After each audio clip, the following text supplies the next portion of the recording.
Cette rencontre a beaucoup de puissance politique d'abord. Elle englobe des gens de communautés différentes, de sensibilités politiques différentes. Mais ce qui les réunit, c'est la souveraineté du Liban. Ils ont tous le même souci pour préserver la souveraineté du Liban. Et pour cela, on a deux cadres très importants, on les oublie. Premier cadre, c'est la constitution libanaise. Nous, on demande l'application de la constitution qui est bafouée complètement. Le deuxième cadre, c'est la légalité internationale représentée par les trois résolutions des Nations Unies qui sont la 1559, 1680 et 1701.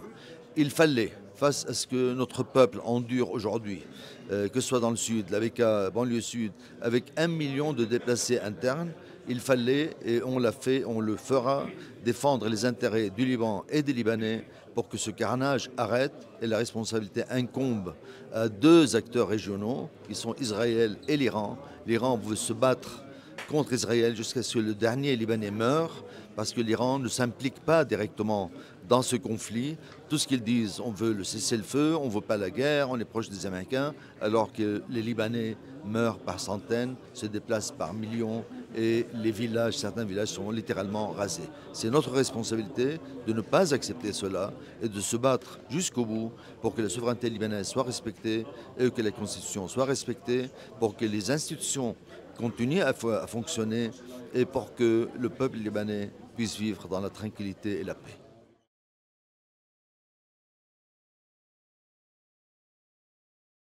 Cela dépend surtout des Libanais. On ne peut pas arriver à un objectif si on ne le défend pas. Il faut une action diplomatique internationale importante, mais il faut aussi une décision souveraine libanaise pour y arriver. Tant qu'il y a la peur au ventre chez les dirigeants libanais ou lorsque leurs intérêts très étroits priment par rapport à l'intérêt national, on ne peut pas y arriver. Mais s'il y a une véritable décision, une volonté libanaise d'y arriver, rien n'est impossible. Comme j'ai dit, la Constitution, le cadre des résolutions internationales, on peut y arriver, mais la faiblesse actuelle de la classe politique libanaise nous laisse loin de cet objectif. Mais nous, en tant que personnes réunies sous l'égide des forces libanaises dans cette salle, on va aller jusqu'au bout pour implanter ces résolutions internationales.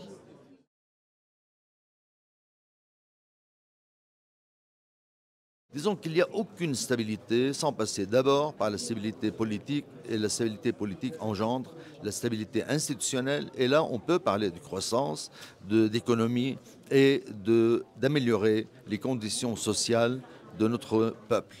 La stabilité politique commence par élire un président de la République.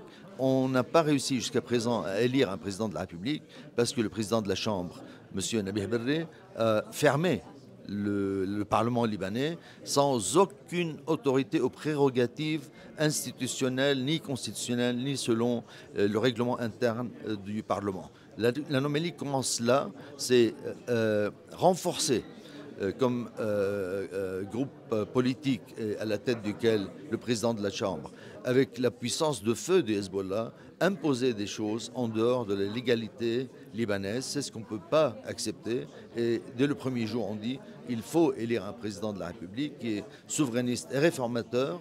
C'est cette décision que nous avons prise, cette résolution, on va aller jusqu'au bout, parce que tous ceux qui miroitent qu'ils vont préserver la paix civile en refusant l'élection d'un président qui ne soit pas un président de consensus, qui ne soit pas un président de défi pour les autres. On dit que la démocratie est une affaire de partis politiques qui s'affrontent et le défi politique est sain pour les démocraties. Et toutes ces théories, il faut réunir 86 votes avant d'appeler aux élections d'un président de la République, c'est de la foutaise complètement et elle participe à l'effondrement de notre société, de notre peuple, de nos institutions, de notre pays et de notre économie.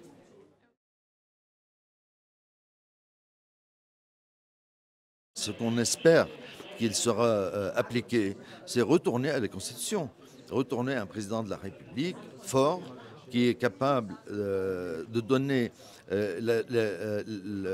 l'orientation principale au sein de notre société, de nos institutions.